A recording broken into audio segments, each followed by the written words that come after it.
sábado nós vimos a tua escola, ó Jesus. Bom dia, feliz sábado a todos do distrito. Nós nos encontramos nesse momento num período em que todos estamos em casa, passando por algumas dificuldades. Mas você já pensou o que você pode aproveitar desse momento? Você já pensou nas oportunidades que Deus está dando para a sua vida? Nós às vezes nos falávamos, não posso fazer estudo bíblico, não posso fazer leitura bíblica, meu ano bíblico está atrasado, até mesmo as minhas orações eu não estou fazendo com frequência. Por quê? Dizíamos que não tínhamos tempo. Agora nós temos tempo suficiente para fazer tudo aquilo que não podíamos fazer. Podemos até mesmo fazer uma visita a um amigo que mora longe. Como assim uma visita? Não podemos sair de casa? Podemos. Nós fazemos uma visita virtual, mandamos mensagens, mandamos música, oramos por eles e dizemos a eles palavras de esperança. Você está fazendo bem para si e também para as pessoas que são seus amigos e estão longe de você neste momento. Jesus, quando esteve aqui, ele procurou as pessoas em todos os momentos, de dificuldades, de alegrias, de festas, de nascimentos e de morte. Ele compartilhou com todos o seu amor. Nós, cristãos, nós adventistas, nós do distrito, podemos também compartilhar com os nossos irmãos e amigos tudo aquilo que aprendemos com Jesus. Podemos compartilhar com eles a nossa fé, a nossa esperança, porque temos um Deus que está sempre ao nosso lado. Deus nos disse, buscai e acharei, bati e abrir-se-vos-á. Temos problemas, temos preocupações, mas confiamos em Deus, porque temos fé e esperança em suas promessas. Em Salmos 26, 41 nos diz, Deus é nosso refúgio e fortaleza, socorro bem presente na angústia. Com esse pensamento, convido a todos a louvar ao Senhor cantando o hino firme nas promessas.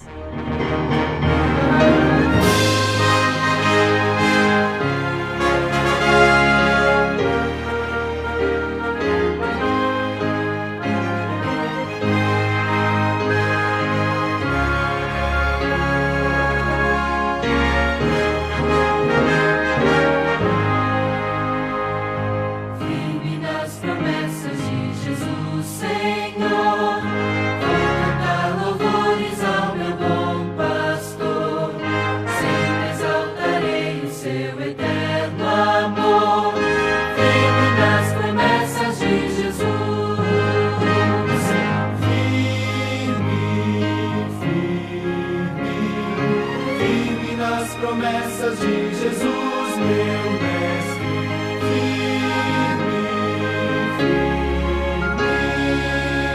sim, firme nas promessas de Jesus. Firme nas promessas, não irei falhar, vindo as tempestades deste meu lidar, pelo verbo eterno sempre irei lutar.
Com reverência e adoração, vamos falar agora com o nosso Deus. Querido Pai, obrigada, Senhor, por mais um culto online distrital Novo Mundo. Obrigada, Pai, porque até aqui o Senhor nos ajudou e eu sei que o Senhor vai nos ajudar até o final da história deste mundo. O Senhor está cuidando da gente e está nos concedendo proteção, e está do nosso lado em todos os momentos. Eu te peço, Pai, que o Senhor esteja com a programação desse sábado, que a mensagem venha de encontro com o nosso coração e nossa necessidade, que o pregador, tudo que for falado, tudo que for passado na escola sabatina até o culto, possa ser guiado pelo Teu Espírito Santo. Isso que eu te peço e agradeço em nome de Jesus. Amém. Nesse momento, teremos a Informativa Mundial das Missões com uma história muito impressionante.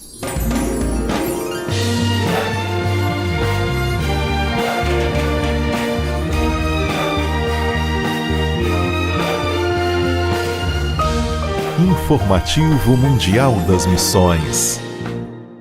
Demônios e morte. Timo, Anneli e Leena estudavam a Bíblia na Finlândia, quando Leena disse: "Eu tive um mau pressentimento." Então os 3 estudantes universitários começaram a orar, e naquele momento, um vulto negro correu em direção a Anneli. Timo e Leena oraram com mais determinação, e então um vulto brilhante apareceu e expulsou o vulto negro. O vulto negro ainda tentou de novo entrar no quarto, mas foi bloqueado pelo vulto brilhante, e depois de 10 minutos os vultos sumiram. Os estudantes, apavorados, saíram do quarto tentando entender o que tinha ocorrido. Nos corredores, eles souberam que o ataque tinha acontecido ao mesmo tempo que havia ocorrido um suicídio em uma casa vizinha.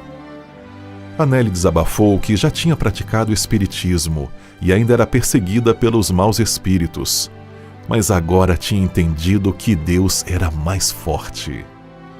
Naquela noite, após o ataque, já na sua cama, Anneli viu um vulto brilhante sentar-se ao seu lado e colocá-la para dormir. Anneli continuou estudando a Bíblia e logo foi batizada na igreja adventista, e os ataques demoníacos pararam.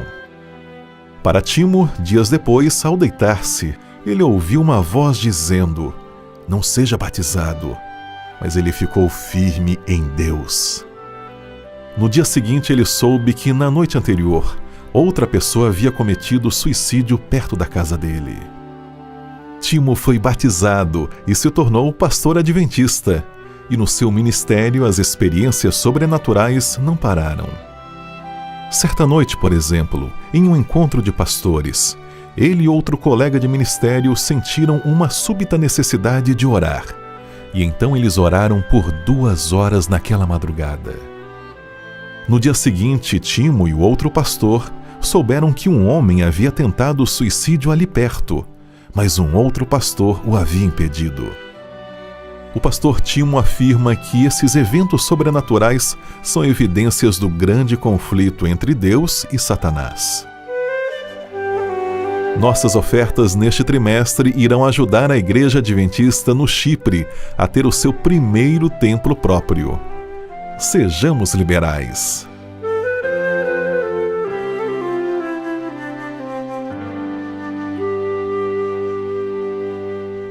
Durante toda essa semana, nós estudamos a lição de número 8, a criação, Gênesis, como fundamento, parte 1. Hoje teremos a oportunidade de recapitular tudo aquilo que lemos, tudo aquilo que aprendemos, tirando nossas dúvidas, para que possamos assim aprender e também transmitir aos outros tudo aquilo que sabemos de Jesus. Bom, feliz sábado para vocês, meus amigos do Distrito do Novo Mundo. É um prazer, é uma honra mesmo estar aqui estudando a lição junto com vocês nesse sábado. E quando eu fui convidado, eu fiquei tocado, porque é um tema muito importante e é um tema fundamental para nós seguirmos o nosso estudo desse trimestre e que nos dá a base para realizar todos os estudos das Escrituras que nós vamos fazer posteriormente. Olha só, se você perceber, durante essa semana, o tema o trimestre, nós estamos estudando como interpretar as Escrituras. E até o sábado passado, nós estudamos a necessidade de interpretação, a origem da Bíblia, os fundamentos e princípios para interpretar.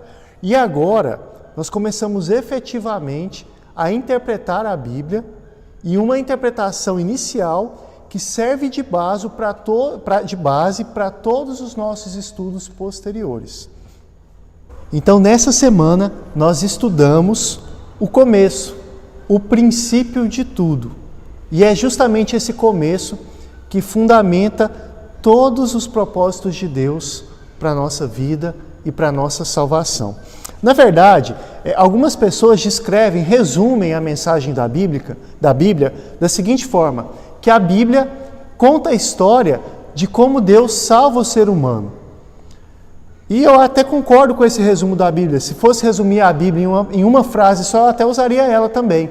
Mas se você parar para pensar, para eu entender essa frase e aceitar a veracidade dela, eu preciso fazer algumas perguntas. E essas perguntas nós conseguimos respondê-las aqui no começo do livro de Gênesis.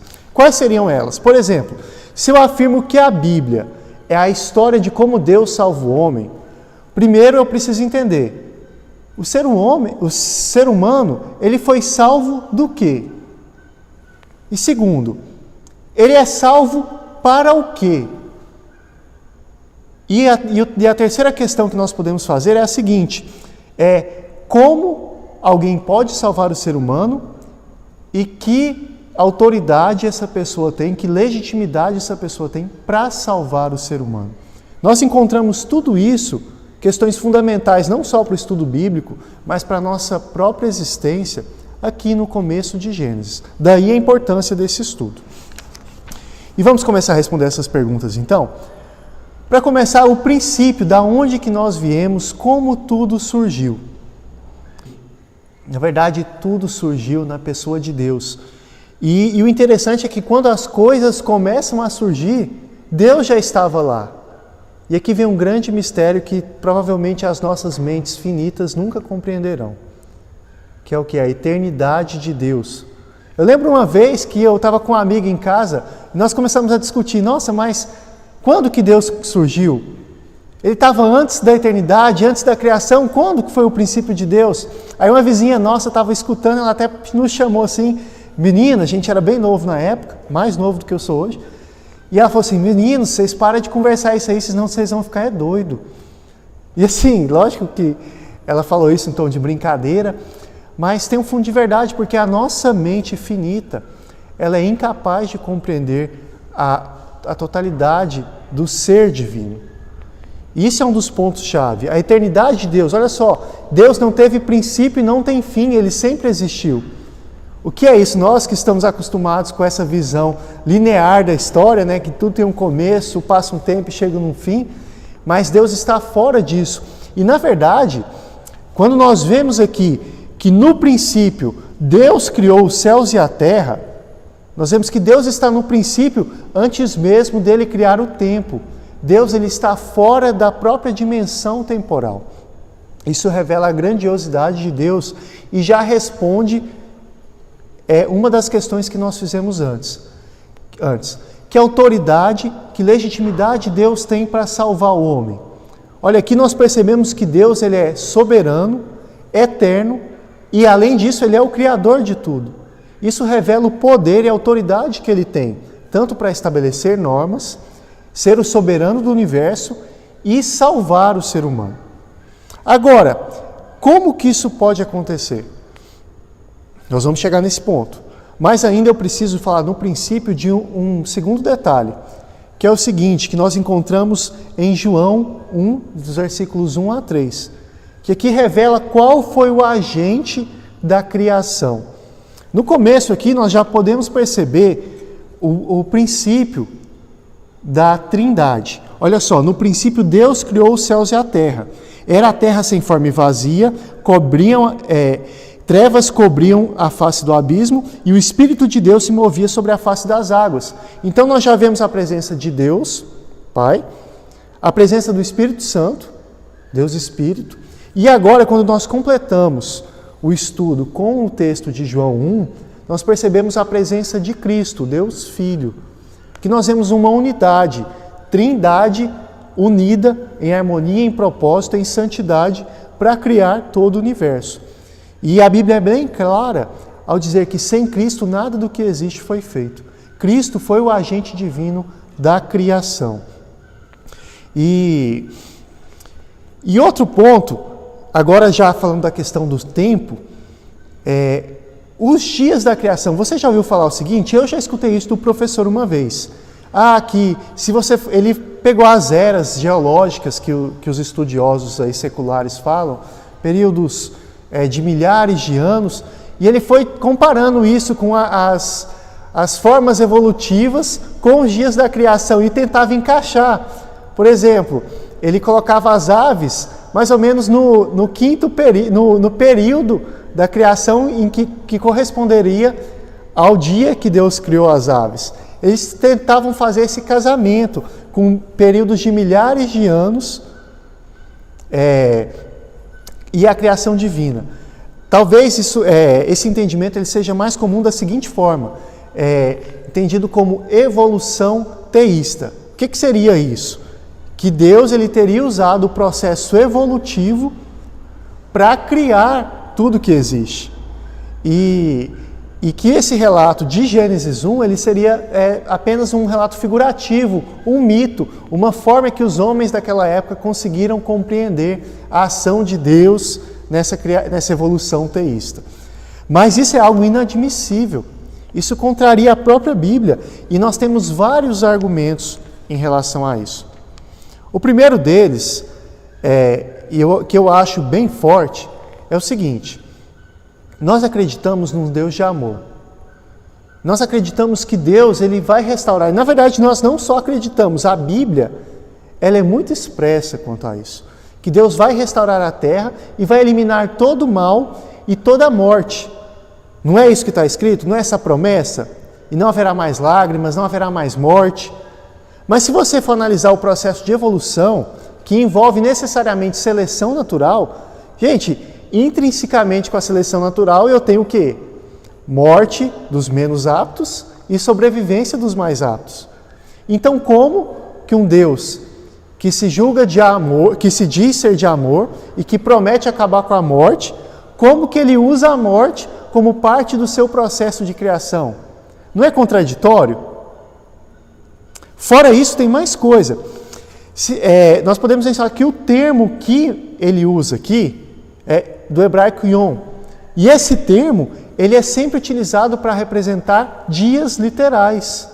E o próprio relato diz o seguinte: e houve o quê? Tarde e manhã, o dia primeiro. Tem como você relacionar essa descrição de uma tarde e uma manhã com um período de milhares de anos? Não tem. Esse então é mais um argumento muito forte, porque o relato é claro e nos leva a uma só conclusão. Qual é? É que a criação de Deus ela aconteceu em 7 dias literais.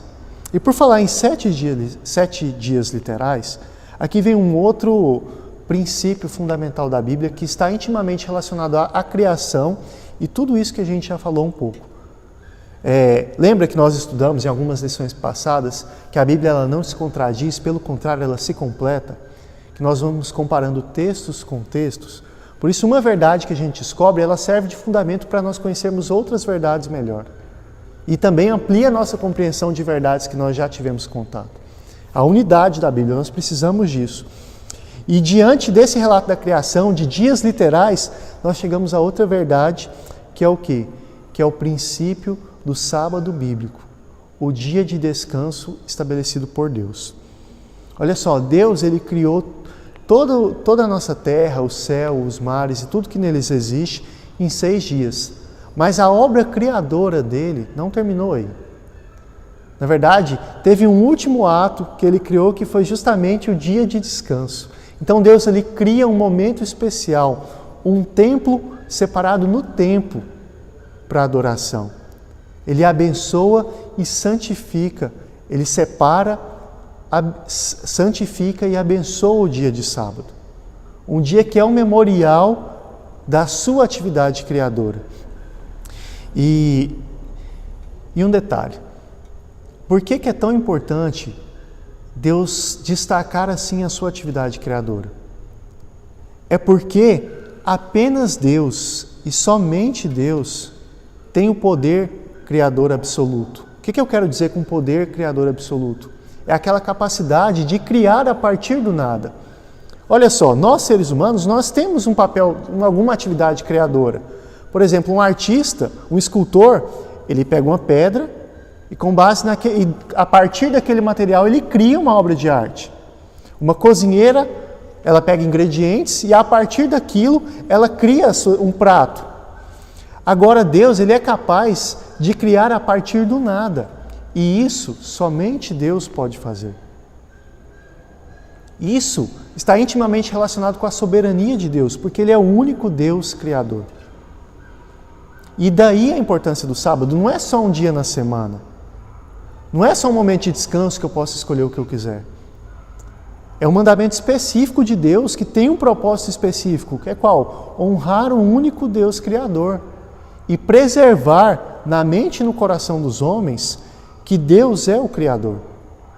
E por isso nós devemos adorá-lo e obedecê-lo. Inclusive, o sábado criador, ele é repetido lá nas 3 mensagens angélicas. Sabe como que ele é repetido? Em Apocalipse 14, quando o escritor bíblico ele diz o seguinte: temei a Deus e dai-lhe glória, adorai aquele que fez os céus, a terra, tudo que neles há. É mais ou menos isso o texto, não é? Primeira mensagem angélica.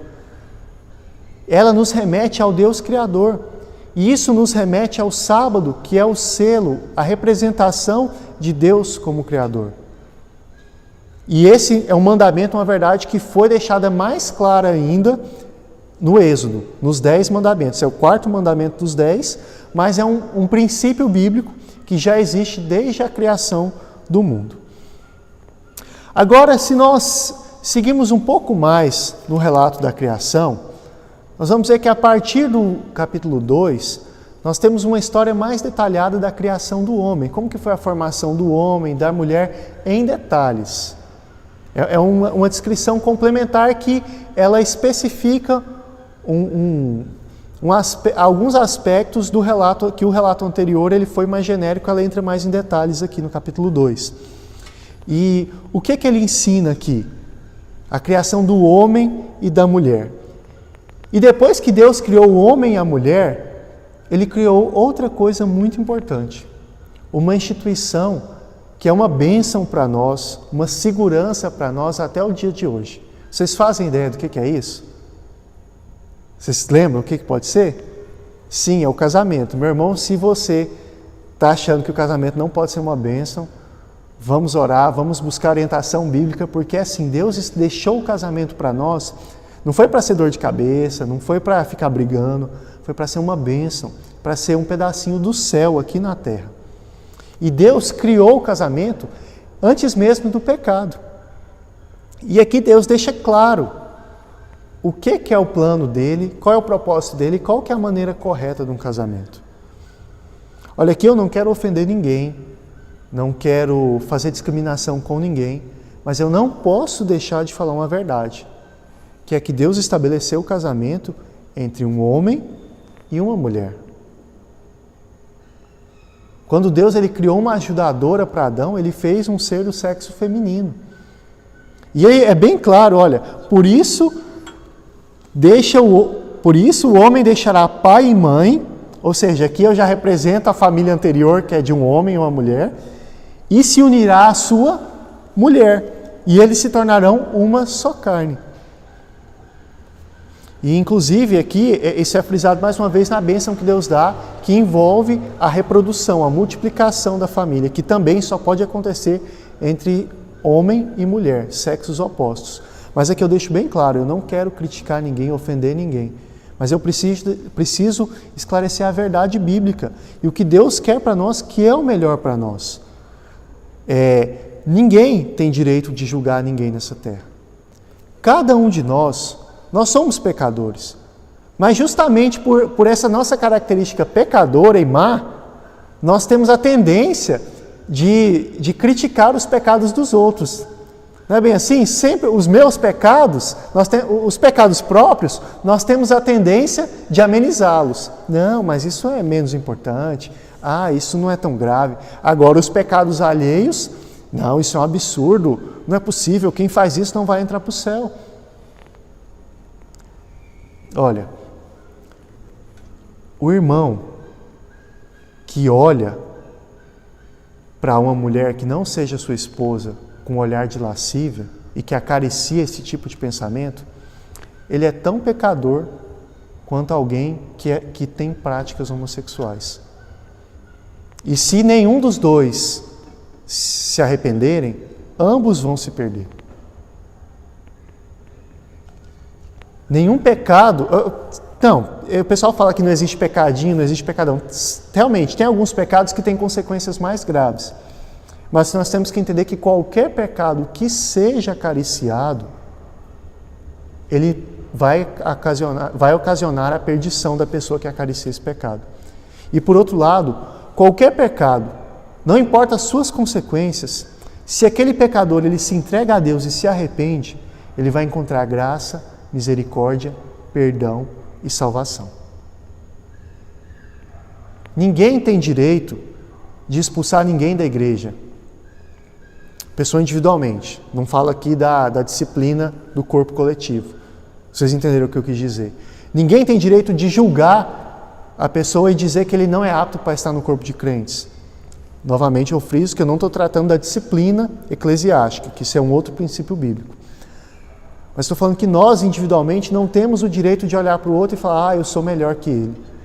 Pelo contrário, se você estuda a Bíblia, estuda o Espírito de Profecia, você vai aprender que quanto mais próximo nós estamos de Deus, mais nós enxergamos a nossa própria pecaminosidade e a nossa própria necessidade de graça, nossa necessidade de perdão. Por isso, Paulo ele foi bem claro, todos somos pecadores e carecemos da graça de Deus. Ninguém pode julgar ninguém. E todos precisamos desesperadamente da graça de Cristo, da salvação que Cristo oferece e que nos leva, por amor a Cristo, a deixar os nossos pecados. E por fim, para encerrar o estudo dessa semana, eu preciso falar dessa verdade que talvez seja a mais importante para nós na nossa atual situação. Lembra que a Bíblia conta a história da salvação? E já aqui Deus revela como essa salvação vai acontecer. Como ela aconteceria, como ela aconteceu e como ela ainda vai acontecer. Olha só que profundidade. Aqui, Deus ele precisou, para que o ser humano tivesse a oportunidade de ser livre e de exercer o seu arbítrio e de manifestar amor, ele precisava ter a oportunidade de desobedecer ou não a Deus. Deus precisava dar essa liberdade para o ser humano. E aí o que aconteceu? A árvore do conhecimento do bem e do mal no meio do jardim. Como todos sabemos, infelizmente, nossos pais caíram em pecado e a desgraça entrou no nosso mundo. A maldição do pecado entrou na nossa terra. E a lei era clara. O dia que se você comer desse fruto, você vai morrer. Alguém ia morrer por causa daquele pecado. E então, naquele momento, o próprio Deus, ele pega um animal, tira a vida daquele animal, e com aquele sangue derramado, ele oferece uma expiação simbólica pelo ser humano. E com as peles daquele animal, ele cobre o ser humano que estava percebendo o seu estado de nudez, que se sentia nu, envergonhado pelo pecado. Existe um exemplo mais claro da obra de Cristo. Deus, nesse momento, ele estava falando para Adão e Eva o seguinte: realmente vocês merecem a morte agora. Mas eu um dia, imagino Jesus contando isso para eles, um dia eu vou oferecer a minha vida e vou dar o meu sangue para que vocês não morram. Eu vou morrer no lugar de vocês, eu vou pagar essa pena. E então, eu vou poder dar da minha justiça para cobrir os pecados de vocês e fazê-los viver sem medo, viver de forma digna a serem habitantes do céu. Então nós podemos perceber que nesses 3 primeiros capítulos de Gênesis e nos iniciais adiante, Deus nos revela quem Ele é, quais os propósitos dele em nos criar, que são propósitos de felicidade, de plenitude. Ele nos revela os seus princípios morais de obediência e fidelidade total a Deus. E Ele também revela que nós caímos e que a razão de todo o nosso mal, de todo o nosso sofrimento é o nosso próprio pecado. E por fim, Ele revela que Ele vai resolver o problema do nosso pecado. Ele já resolveu o problema da justificação com o sacrifício de Cristo. E agora nós aguardamos o breve retorno de Jesus para resolver por completo o problema do pecado. Que essas verdades, que são o fundamento de todo o restante da Bíblia, possam estar bem firmadas no coração de cada um de nós. E que assim nós possamos sempre ter esperança no nosso Deus e continuar os nossos estudos para conhecer mais desse Pai de amor que nos ama tanto, quer tanto o nosso bem e quer tanto a nossa salvação. Que cada um de vocês, cada um de nós, possamos entregar o nosso coração completamente a esse Deus que quer o nosso bem e quer revelar a sua vontade para nós na sua palavra. Que nós permitamos que o Espírito Santo nos guie nos estudos. Bem, esse foi o resumo do estudo dessa semana e semana que vem nós continuamos a estudar o livro de Gênesis. Que Deus possa abençoar a todos e um feliz restante de sábado.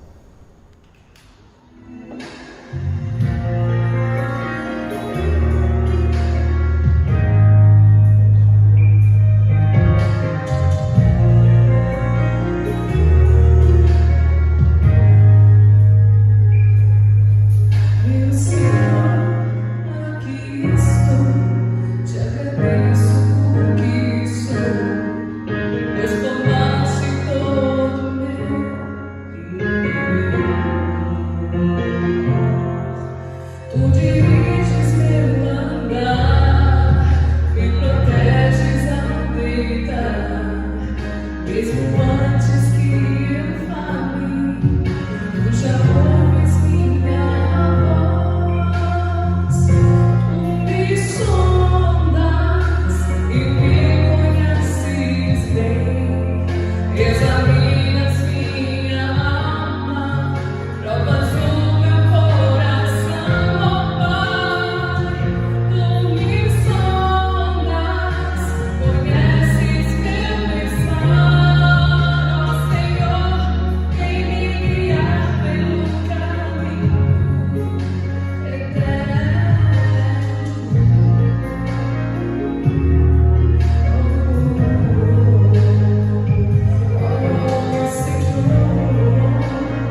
Oremos.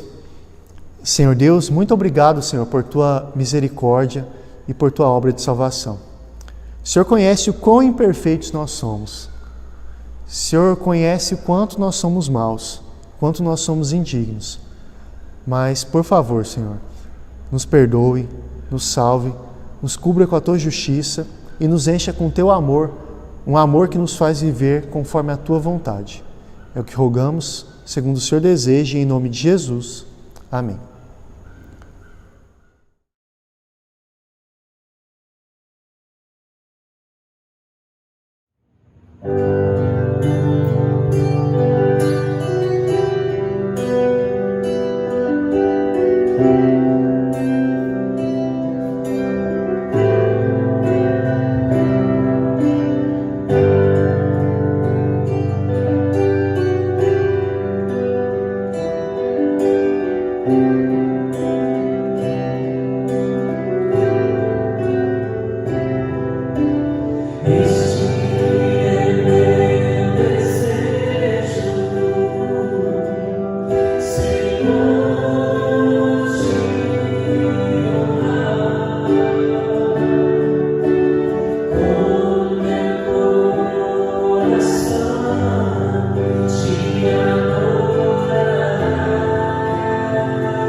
Queridos, um bom dia, um feliz sábado. É sempre uma alegria muito grande me dirigir a vocês e principalmente nesse momento tão especial aqui na casa do Senhor. Foi maravilhoso estudarmos a lição juntos e nós vamos ter agora o momento de nós adorarmos a Deus com nossos dízimos e as nossas ofertas. Você pode usar o aplicativo 7Me. Você pode ligar ou mandar um zap para o tesoureiro, que ele está providenciando quem busca na casa, ou você pode ainda fazer o depósito na conta da igreja. Tá? E se você precisar da conta, é só entrar em contato com o tesoureiro ou até comigo mesmo, que nós passamos para você. Tá bom? Que Deus te abençoe pela sua fidelidade, mesmo durante os momentos de crise e de pandemia. Que Deus te abençoe.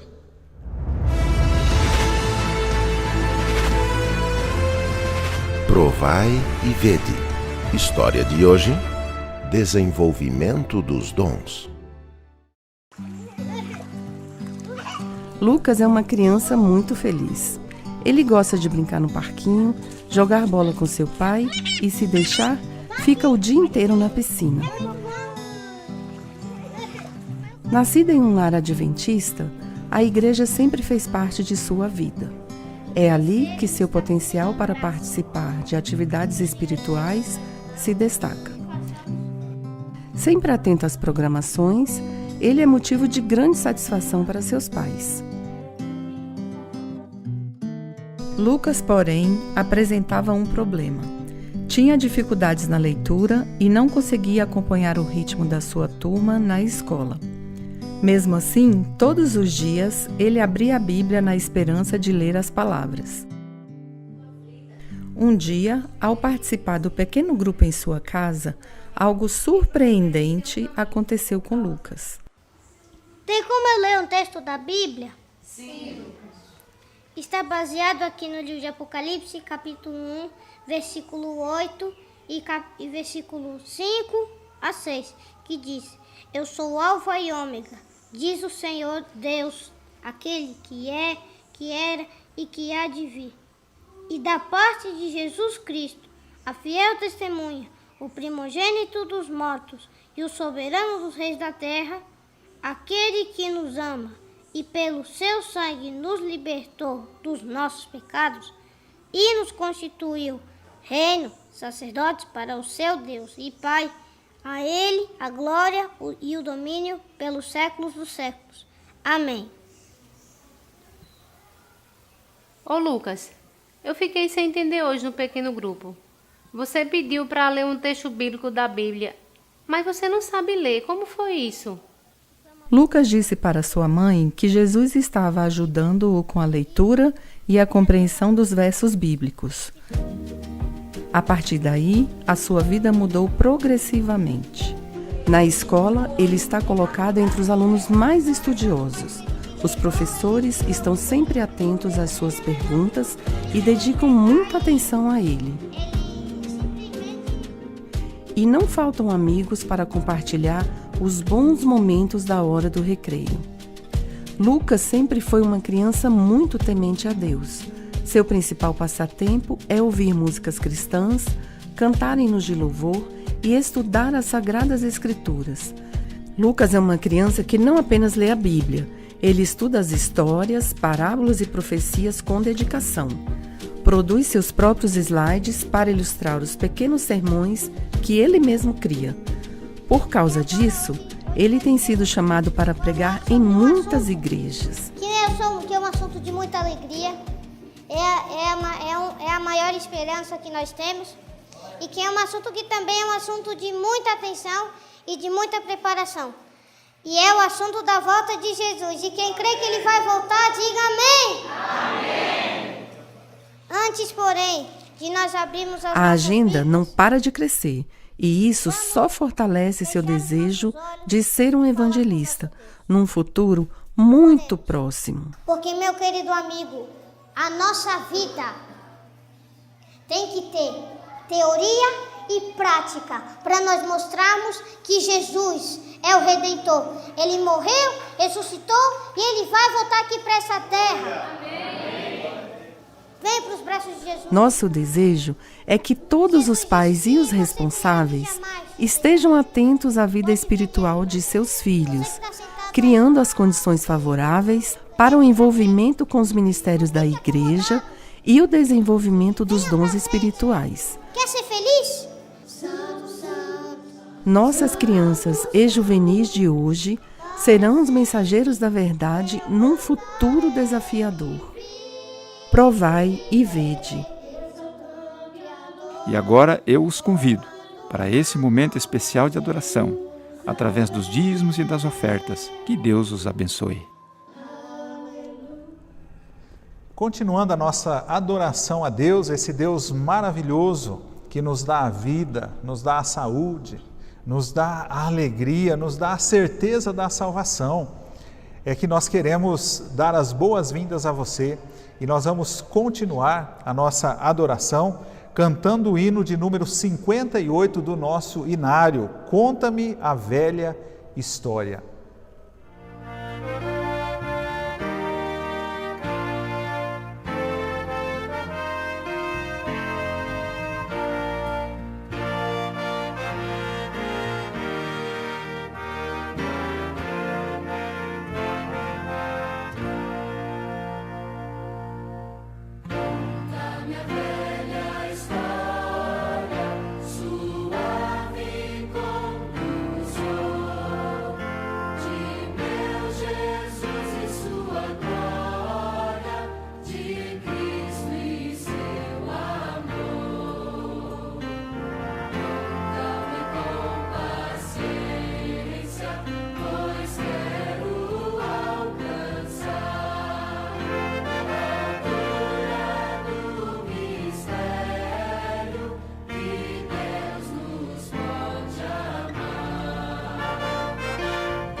Vamos continuar a nossa adoração a Deus, elevando os nossos pensamentos em oração. Gostaria que você fechasse os seus olhos, curvasse a fronte. Eu vou falar, orar, e você em pensamento vai orar também ao nosso Deus. Oremos. Querido e maravilhoso Deus, a nossa gratidão, Senhor, por tudo que o Senhor tem feito e fará por nós. Nós temos uma alegria imensa no coração, porque nós sabemos que a nossa vida não se limita aqui a este mundo. Nós sabemos que a nossa pátria está no céu. Nós sabemos que o Senhor está preparando um lugar para nós. E quando estiver preparado, o Senhor vai voltar para nos buscar, para que aonde o Senhor estiver, nós estejamos também. Muito obrigado, Senhor, pelo cuidado que o Senhor tem tido com o teu povo. Obrigado, bom Deus, pelo pão de cada dia. E obrigado por este sábado maravilhoso que o Senhor está nos concedendo. Nós queremos rogar que o Senhor abençoe cada adorador e abençoe também o pastor Denilson, que vai trazer para nós o alimento espiritual. Que o Senhor o use mais uma vez como tem usado até aqui. Abra, Senhor, o nosso coração, o nosso entendimento e derrame o Teu Espírito Santo. É o que nós rogamos em nome de Jesus. Amém, Senhor. Este sábado é um sábado especial. Neste sábado está sendo comemorado o Dia do Aventureiro. Então, meu querido aventureiro, eu quero que você se sinta abraçado nesse momento. Hoje é o seu dia, é um dia especial. Tá? Feliz Dia do Aventureiro. E nós queremos parabenizar as nossas crianças também, porque junto com o Dia dos Aventureiros, nós comemoramos o Dia da Criança Adventista. Olha, que Deus continue abençoando esse ministério. É uma alegria nós vermos as nossas crianças seguindo firmes no caminho do Senhor. E nós temos também uma alegria no coração nesta manhã de podermos receber conosco aqui o pastor Denilson Franco. O pastor Denilson Franco, ele é o ministerial, ou seja, ele é o pastor dos pastores aqui da nossa associação. E eu tenho a alegria de apresentá-lo nessa manhã como um amigo pessoal e também como um servo de Deus, um homem que Deus tem usado poderosamente. E eu louvo a Deus por ele ter aceitado o nosso convite. Pastor Denilson, muito obrigado por o senhor estar aqui conosco nesta manhã e que Deus continue te usando poderosamente. Amém. Obrigado, pastor Renato, obrigado pelo convite, obrigado à querida igreja, a você, meu querido irmão, porque a gente pode estar junto estudando a palavra de Deus. É sempre bom a gente estudar a Bíblia. Parabéns a esse distrito, tem sido um distrito muito importante para a Associação Brasil Central e certamente você, meu querido irmão, tem sido uma bênção para essa associação. Sabe, nós estamos alguns dias já, por causa desta pandemia, tendo que assistir o culto. Algumas igrejas estão abrindo poucas pessoas, não a sua totalidade, e Deus tem guiado a sua igreja e certamente Ele tem guiado também a sua vida. Hoje eu quero abrir a Bíblia com você e juntos nós vamos ver o que Deus quer falar ao nosso coração. Para tanto, se prepare, reúna a sua família, fique à vontade, pegue a sua Bíblia, agora deixe quem sabe as outras coisas de lado, senta aí no sofá, na cadeira, com a sua família, se posiciona, porque agora nós vamos ouvir Deus através da Bíblia. Para isso eu peço a você que abra a sua Bíblia no livro de Romanos. Livro de Romanos, eu gosto muito do livro de Romanos. Ele foi escrito por Paulo. Quero com você também estudar o capítulo 13 do livro de Romanos. A minha Bíblia já está aberta aqui, capítulo 13, e nós vamos ler o versículo 11. Romanos, capítulo 13, versículo 11. É importante que você pegue a sua Bíblia também, porque quem vai falar a você é a Bíblia, é a palavra de Deus. Bíblia aberta, preparado? Vamos orar? Feche seus olhos. Querido Deus, obrigado por sua palavra. Ela tem falado ao nosso coração e ela tem nos dado esperança. E nesta manhã nós queremos te pedir que mais uma vez ela possa fazer diferença e possa, através do Espírito Santo, iluminar a nossa mente de tal maneira que ao compreender sua palavra possamos decidir seguir a sua vontade. Abençoa esse irmão que está nos ouvindo, abençoa essa irmã, esse jovem, traz paz a estes corações, inunda, Senhor, o nosso ser com o Espírito Santo e fala a cada um de nós em nome de Jesus. Amém. Deixa eu perguntar uma coisa para você.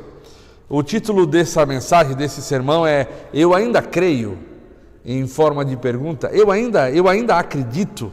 Eu não sei quanto tempo você tem crido na doce esperança da volta de Jesus. Se você for ao livro de João, no capítulo 14, tem a maior promessa que Jesus fez a nós, que que ele voltaria depois de preparar um lugar para cada um de nós lá na Canaã celestial. Talvez você esteja esperando Jesus voltar há 10, 20, 30, 40 anos. No meu caso, aos 49 anos de idade, desde os 4 anos, conhecendo essa mensagem adventista, espero há 45 anos Jesus voltar a esse mundo. Deixa eu dizer uma coisa para você, ele está muito próximo de voltar. É sobre isso que nós vamos hoje conversar através dessa mensagem.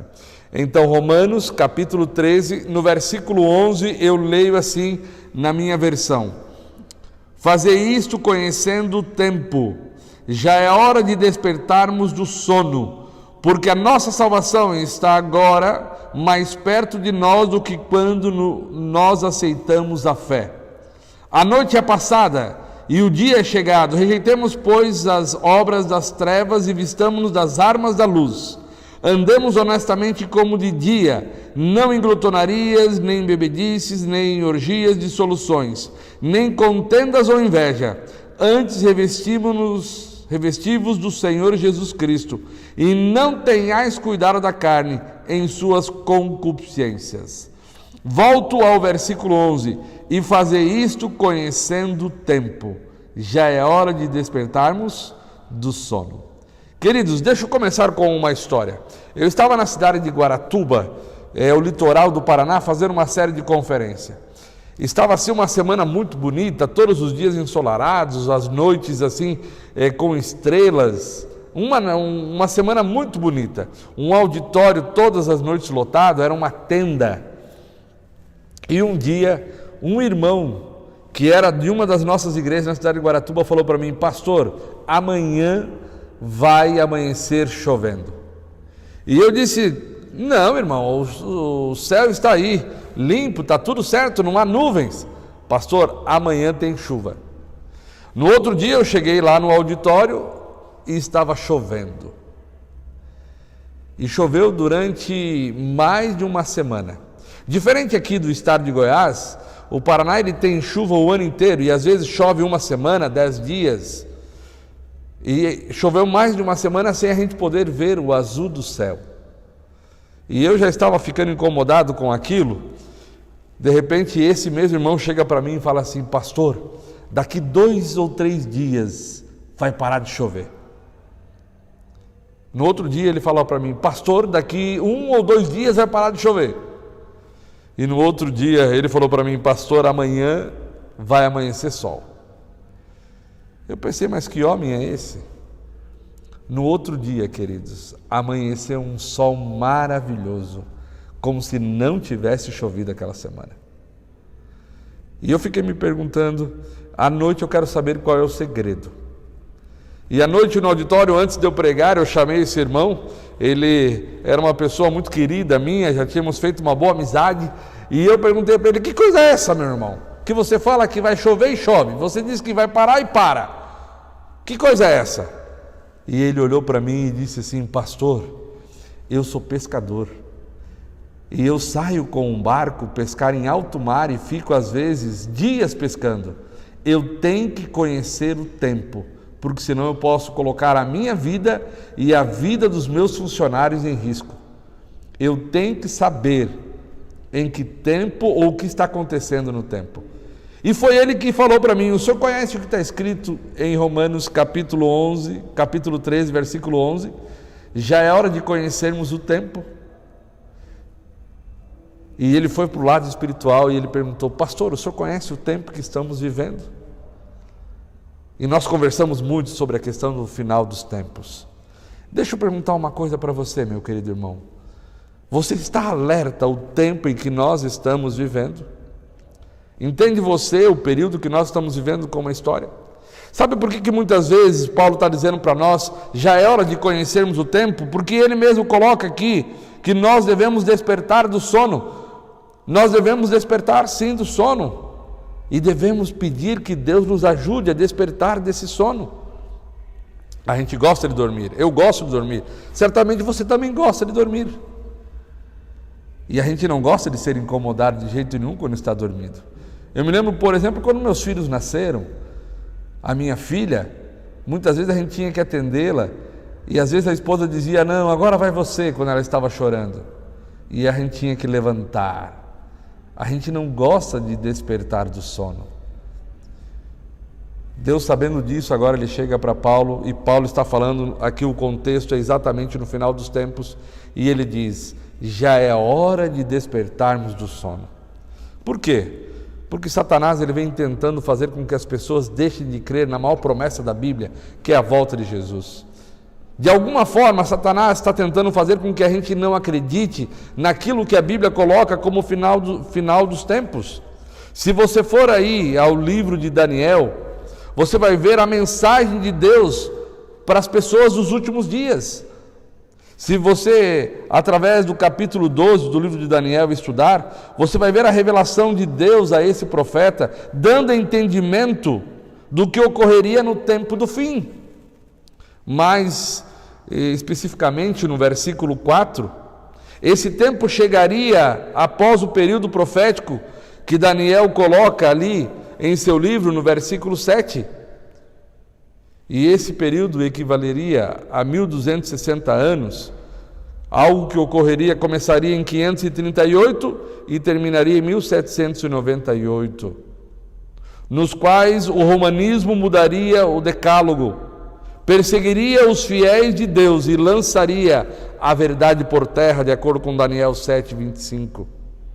Sim, depois de 1798 começaríamos o tempo do fim. Eu e você conhecemos também a profecia das 2.300 tardes e manhãs. Entendemos através do livro de Apocalipse que Jesus logo vai voltar a este mundo para buscar os seus filhos. Mas eu pergunto, será que eu e você estamos certos da volta de Jesus? Estamos nos preparando para esse dia maravilhoso? Pode ser que você esteja pensando, pastor, eu estou. Mas será que você não está, de repente, se preparando apenas de palavras e não de verdade? Será que eu não estou vivendo o cristianismo apenas de palavras e não de verdade? Sabe, uma das coisas que a pós-modernidade fez no mundo, ou a geração líquida, como alguns falam, foi colocar um tripé aonde o evangelho de alguma forma seria colocado de lado e as promessas bíblicas da mesma forma. E a pós-modernidade ela está calcada no tripé. Primeiro, a pluralização. Segundo, a privatização. E o terceiro, a secularização. A pluralização, ela muitas vezes nos diz que há muitas ideias, sim, muitos valores, muitas crenças. Não existe uma verdade absoluta, tudo é relativo. Até mesmo as verdades que nós conhecemos através da palavra de Deus. Muitos cristãos agora têm relativizado a Bíblia e as promessas de Deus, e isso é algo dos momentos dos últimos dias. Porque quando Deus ele coloca em sua palavra que é para andarmos por aqui, de alguma forma o inimigo de Deus, ele quer que a gente ande ao contrário daquilo que Deus nos pede. Então, você pode até estar pensando, não, mas isso é verdade para você, mas não é uma verdade real para mim. A segunda perna desses últimos dias, ou dessa geração pós-moderna, ou da pós-modernidade, é a privatização. A privatização ela vem com a ideia de que nossas escolhas são soberanas e cada um tem a sua própria verdade. Então, se eu quero ser assim, eu estou escolhendo. E ela vem com frases, por exemplo, como: o que importa é tua felicidade. O que importa é você ser feliz. Se você não está feliz no seu casamento, você deve sair dele e procurar felicidade. Quando Deus diz, não, você deve ser feliz dentro do teu casamento. E você deve colocar Jesus dentro do teu casamento, porque Ele é que vai trazer felicidade. Você está entendendo o que é esse conceito? Você pode ser feliz com a sua verdade. Então, a privatização, ela coloca a minha verdade como sendo algo que o outro deve respeitar. Por isso eu não devo falar para você que Jesus vai voltar, que se você não acredita, está tudo bem, eu acredito. Quando a palavra de Deus nos leva a ser pessoas que preguem o Evangelho e falem do Evangelho de forma poderosa. E o que é o Evangelho? É o fato de que Jesus Cristo veio nesse mundo para salvar o ser humano e um dia vai buscar cada um de nós para viver com Ele na eternidade. E o terceiro tripé da pós-modernidade, então, é algo que chegou em nossos dias de forma muito forte, infelizmente, até mesmo dentro da igreja: a secularização. O que é a secularização? Por sua vez, a secularização coloca Deus na lateral. Sim, coloca Deus do lado da nossa vida e não no centro da nossa vida. Reduz Deus apenas aos recintos sagrados. Reduz Deus apenas aos momentos de culto. Então nós lemos a Bíblia, saímos para o nosso dia a dia e agora nós deixamos Deus para lá. E tudo passa a ser secular. E a gente, quando vem à igreja, agora é religioso. Saiu da igreja, agora eu continuo a minha vida normal. Isso é uma tristeza para o Evangelho. Porque nós devemos colocar Jesus no centro da nossa vida.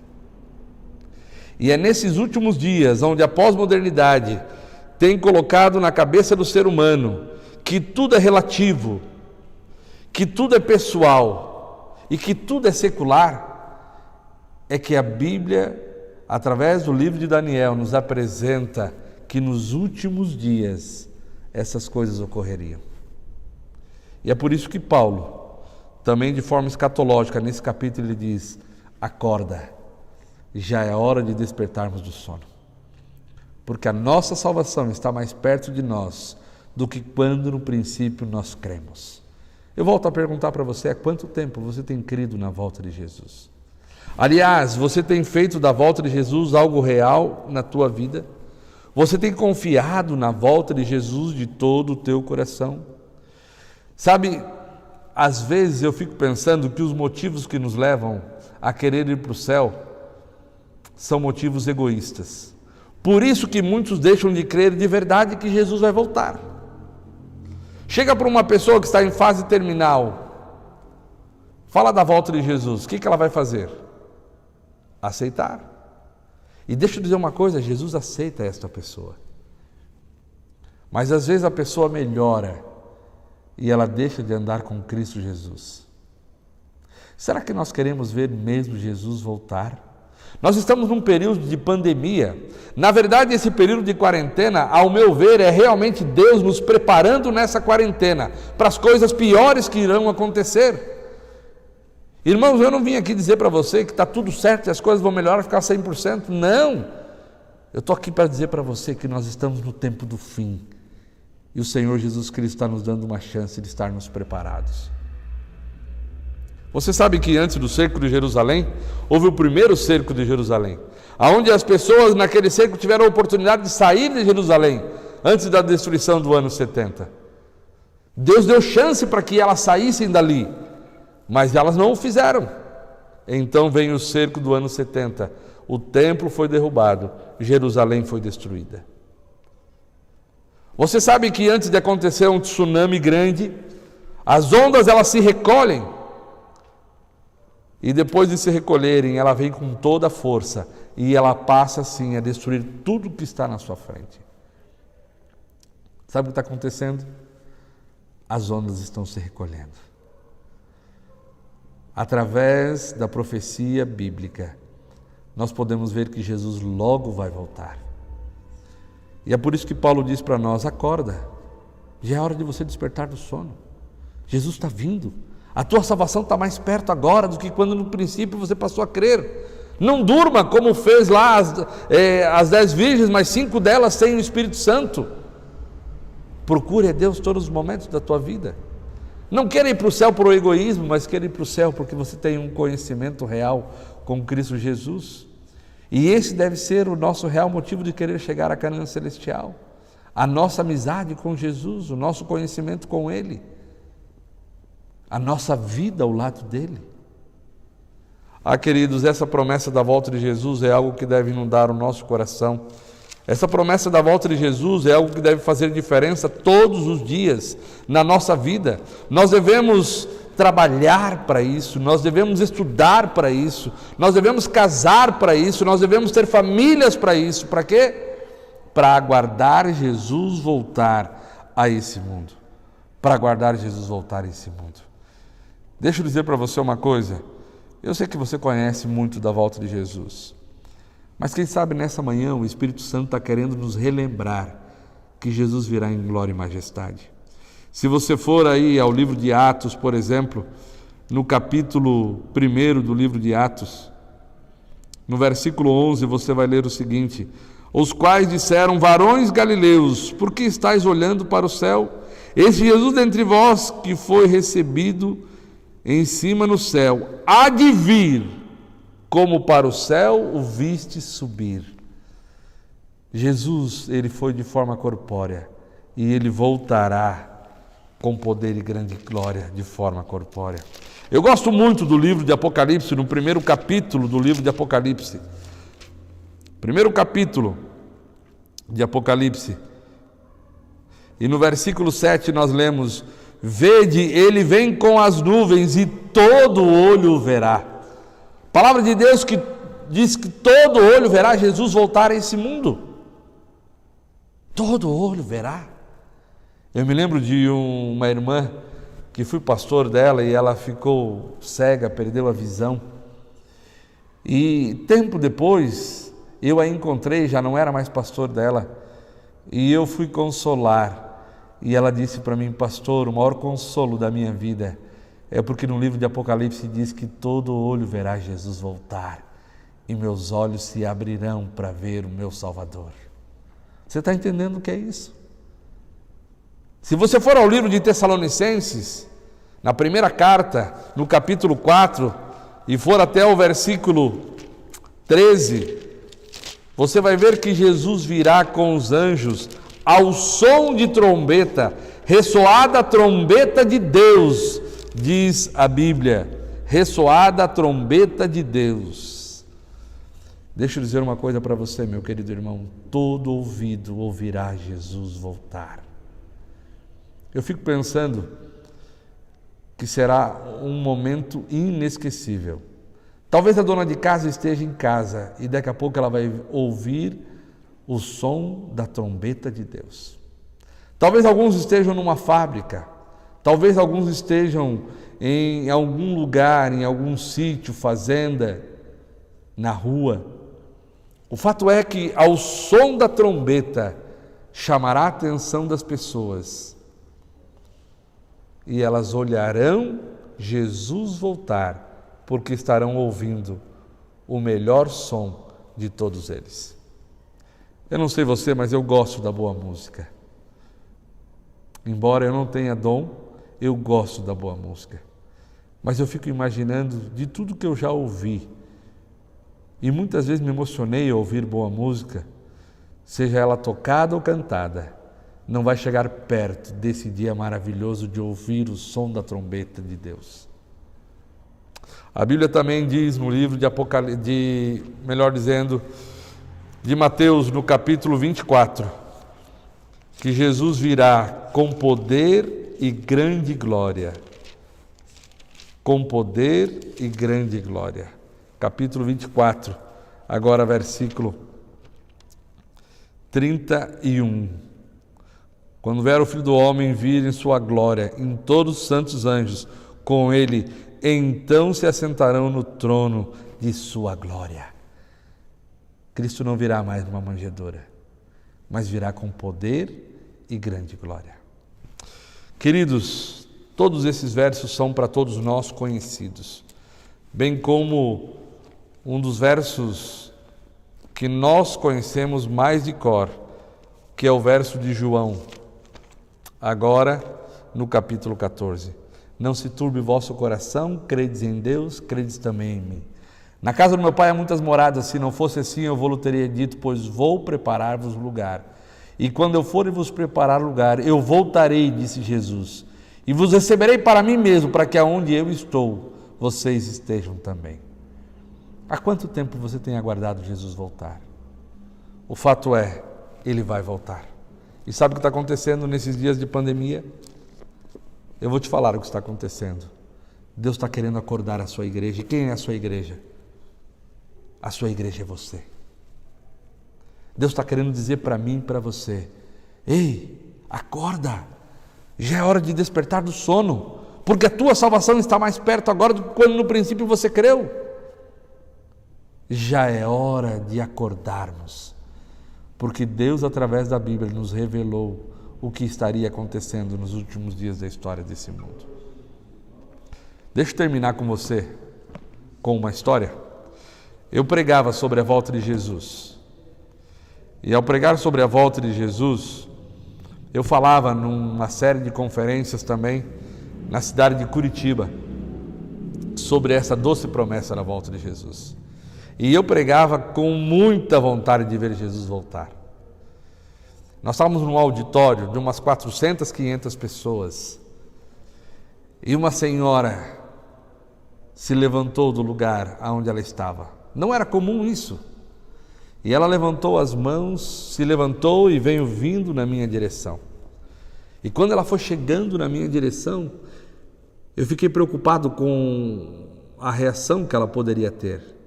E quando chegou aí a uns 3, 4 metros de mim, ela olhou bem para mim e ela disse assim: o que você acabou de falar é verdade?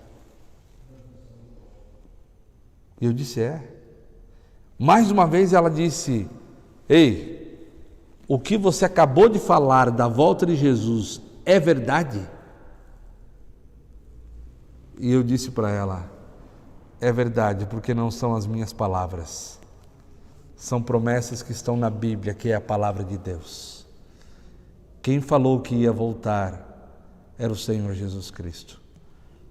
Quem pediu para nos preparar é o Senhor Jesus Cristo. Não é um homem que está falando, mas é a promessa bíblica. E eu me lembro da emoção daquela mulher, que agora começou a chorar e ela disse assim: era tudo o que eu precisava ouvir. Isso trouxe esperança para a minha vida, porque eu tinha planejado acabar com a minha vida. E ao passar na frente desse auditório, me convidaram para entrar. E eu entrei e ouvi você falando da volta de Jesus. Queridos, eu não sei em que período da tua vida você ouviu falar da volta de Jesus. Eu não sei em que momento da tua vida você tem aguardado Jesus voltar e há quanto tempo isso tem ocorrido. Mas deixa eu falar uma coisa: as promessas do Senhor são fiéis e verdadeiras. Por isso hoje Deus diz para nós: acorda, já é hora de você despertar do sono, porque a nossa salvação está agora mais perto de nós do que quando no princípio nós cremos. Posso te fazer um convite? Eu sei que a gente está longe, isso não é bom. A gente está assim, há algum tempo, sem poder abraçar nossos irmãos em Cristo. Mas quando Jesus voltar, a gente vai poder dar um abraço muito grande.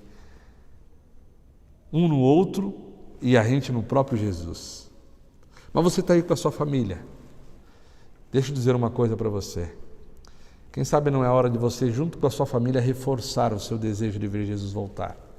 E hoje dizer para Cristo: eu entrego minha vida ao Senhor e eu quero me preparar para esse dia. Quem sabe está na hora de você, como pai, assumir espiritualmente a tua família e dizer para a tua esposa: eu quero me preparar junto com você para a volta de Jesus e preparar nossos filhos. Quem sabe está na hora de você, mãe, dizer para os seus filhos e para o seu esposo: eu quero me preparar para a volta de Jesus. E quem sabe está na hora de você, filho, se o pai e a mãe não assumir isso daí, você assumir a parte espiritual da tua casa e se preparar para a volta de Jesus.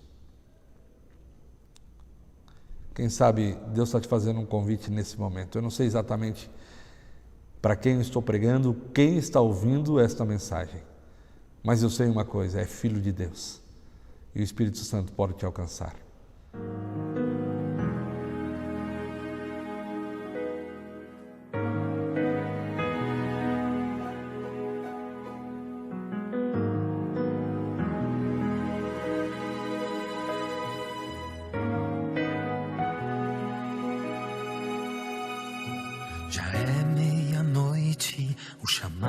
já soou, anunciando que o noivo chegou. A igreja desperta, tentando encontrar o azeite do Espírito Santo. O joio e o trigo que estavam unidos, agora Deus vai separar. Pois a igreja invisível irá levantar-se afinal. Desperta, igreja invisível, fiéis quebrantados que o mal espalhou. Que venham com choro e com pranto, que venham cantando, o dia chegou. Despertem de todas as tribos, desperta meu povo, acorda Israel. É hora de ouvir o chamado para ser um rebanho de um só pastor.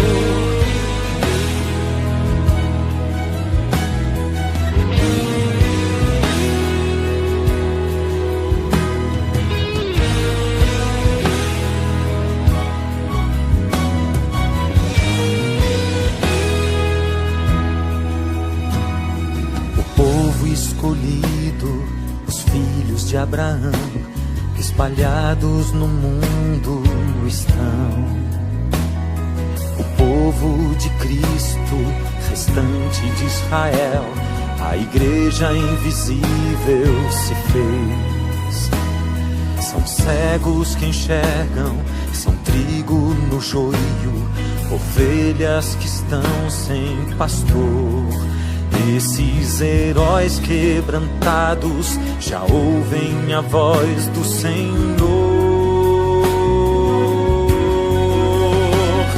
Desperta, igreja invisível, fiéis quebrantados que o mal espalhou.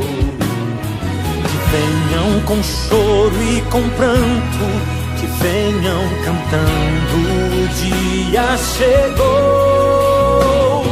Despertem de todas as tribos, desperta meu povo, acorda Israel. É hora de ouvir o chamado para ser um rebanho de um só pastor. Gente de todas as línguas, todas as raças se unem para ser Israel. Todo o universo percebe a glória de Deus.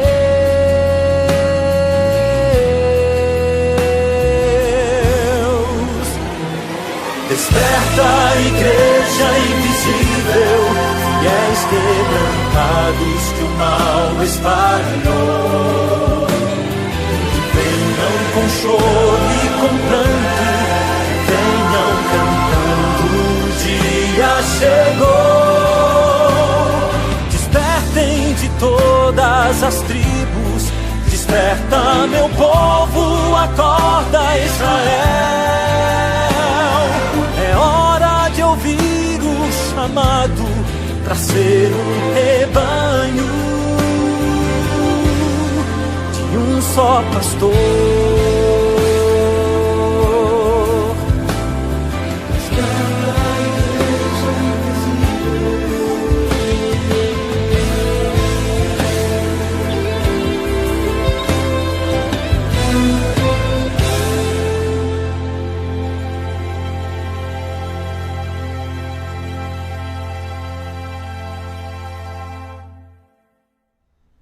Então eu quero te convidar a fazer uma oração comigo, se colocando nas mãos de Deus e entregando nossa vida, para que Jesus possa voltar e possa nos encontrar preparados para esse dia maravilhoso. Se você deseja isso, aonde você está, eu quero pedir que você curve a sua cabeça, feche seus olhos, quem sabe pegue na mão da sua família e em pensamento ora comigo. Querido Deus, obrigado pela promessa da sua volta. Cuida de nós e nos prepara para esse dia. Nós queremos te pedir um grande favor, desperta-nos do sono da mornidão, desperta-nos do sono da secularidade e traz ao nosso coração um real desejo de nos prepararmos para esse dia da volta de Jesus. Abençoa essas pessoas que nesta manhã têm colocado o coração nas tuas mãos, em nome de Jesus. Amém. Um grande abraço a você, que Deus abençoe você e a sua família.